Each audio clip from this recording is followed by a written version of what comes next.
This is Derek, and I am on the road while I'm making this video, so I'm going to have to talk through the notes rather than do the usual filming myself, filling it out.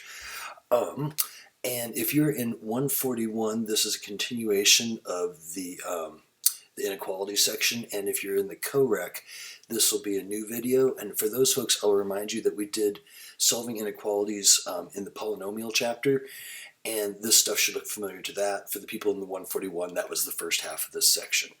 So to continue on with this idea of rational inequalities, very similar to what we did with the polynomial ones. In this case, as we just saw, graphing rationals is not that fun, and so the graphing method for solving these probably isn't that good. So I will do one more example here with test points just to kind of remind folks of that method. So this is one totally viable way to get there. Or you can use Sine Charts, which is the one that I prefer, but whichever one works better for you is a good one for you to do. And I'll do this example two different ways again, just to kind of show the methods side by side. So the one thing that is different when we're doing rationals versus polynomial inequalities is that we have to be careful with the denominator. The zeros will occur in the numerator, right? Because that was our x-intercepts. But remember, we had asymptotes at these points in the denominator. So x can equal -3. It just makes it come out 0 over something equals 0. But x can't equal the 5, but there can still be a sign change there. So what I do, and I'll show you over on my sign, or I guess this is more of a number line for test points. So -3 and 5, those are my zeros, so to speak. But I'm going to label the 5 from the denominator with a little u, and that's just to remind myself that it's undefined, and that I can never include that point because it would give me division by 0 and it's not in the domain. And then the numerator, though, I do want to include that one because this does have an equals. If it didn't have an equals, it's totally easier, then everything is just open dot and parenthesis. But you do have to be careful with these when there is an equals for that denominator. Okay, so for test points, the intervals I want to look at are from -3 to infinity, between -3 and 5, and then from 5 to infinity. So I picked the next integer over, -4, and I put that into our original equation here, and that got me 1/9, which is a positive value. And we don't actually care it's 1/9. Once we can see it's coming up positive, that's really what we need to know is positive or negative. Between -3 and 5, I picked 0 because that seemed easy. That came up a negative value, so I'll mark this interval right here as a negative. And then I probably put in 6, yep, and that came out to 9, which is a positive value. And so in this case, we want this stuff to come up greater than 0. Numbers that are positive are greater than 0, remember? Numbers that are negative would be less than 0. So when we're solving a greater than, we're looking for the positive values because that's what makes the statement true. So everything from -infinity up through -3, and then we're including that -3 because it's in the numerator. And we use our union to bridge the gap between the intervals. And here, remember, this is our undefined because we can't have it be 5 because that would make it's not in the domain, it's where the asymptote was. So we use a parenthesis there and then 5 to infinity. So that was with test points. And then here's the exact same problem but with Sine Chart. So I just set up to remind you how these go, I did x plus 3 and x minus 5. Here is the same exact number line right here. And then what I would have a 0 at -3 because that makes this one 0. And I'll have that little u there to remind myself that that would make this one undefined, and I don't want to include that point. And 5 is what makes that one 0. So then if I'm to the left of 0, the 0, it's going to be negative like we saw before.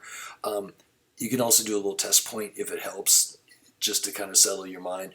If I put -4 in here, that is negative, and then it goes through 0, and everything after that's going to be positive. You can try something, put in 0, it's positive. But this is just, it's a line that's increasing, so once you pass through 0, it's going to go -0, and then positive. If it's something like that with that positive 1x, because that's going to be increasing left to right. See the same thing here. We could put in test points, or once we kind of realize, hey, it's going to be negative on the left of the 0 and positive on the right because it's a line that's always increasing, you can just go negative, negative, positive without having to think too hard about it. And then here we go, 2 negatives make a positive, mixed signs make a negative, 2 positives make a positive. And then from that we get the exact same interval we did up here, and again, being careful to not include that 5 because of the denominator.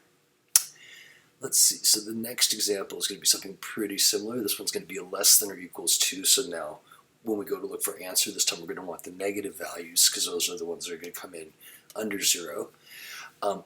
As is my preference, I did these as sine charts, but if you are happier with the test point method, by all means use that. For me, I'm a little more visual, so this works pretty well, and I'm good at dorking arithmetic, so this isn't my favorite method. So for me, I did a sine chart, and I just set up my x plus 1, and that one's 0 would be at -1, so we'll see.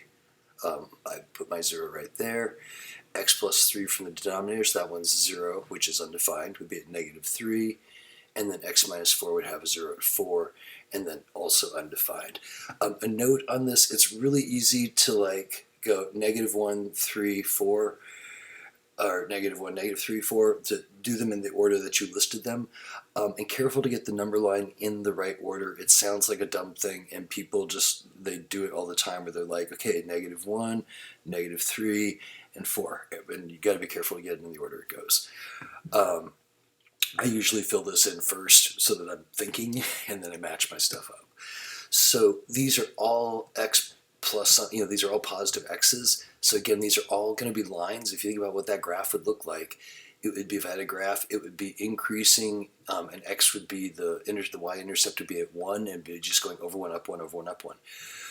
So its x-intercept would be at -1, and so everything to the left of -1 would be negative. Everything to the right of -1 will be positive, which is exactly what we see here. If you don't love that explanation, you can also go with, as long as you got positive x's and no squareds, it's going to be negative on the left of the 0 and positive on the right. So here you can see I'm just going negative, negative, and then 0, positive, positive. For this one, here's our undefined point, so it's going to be negative to the left of the 0 and positive to the right of the 0. For this one, here's our 0 over here, and we're going to be negative to the left of the 0 and positive to the right of the 0. So then after that, we are going to, we have 3 negatives, so multiplying those together would be negative because we have an odd number of negatives. Right here we have 2 negatives and a positive, so 2 negatives make positive. We have a negative, so 1 negative makes negative, and here 3 positives make positive. And remember, back here we are looking for where this is less than 0, and so in that case we have this region over here was negative, so that's going to be negative infinity to -3 union, and we have an open dot. Remember, this one was our 0 from our numerator, and this was undefined again, and then so there's our -1 to 4, and again, just be really careful with those endpoints. And then for this last one, so we have this numerator that needs factoring, and anytime, remember with these, that there's something that has to be, that something can factor, we should factor it. So we get x plus 3, x minus 3. So there you can see, if you remember back to the section on rational equations, this would reduce out and we'd end up with a hole in the graph. And that's, again, getting kind of dicey to see as we're kind of doing this with sine charts or here. So let me show you a couple of ways to look at it.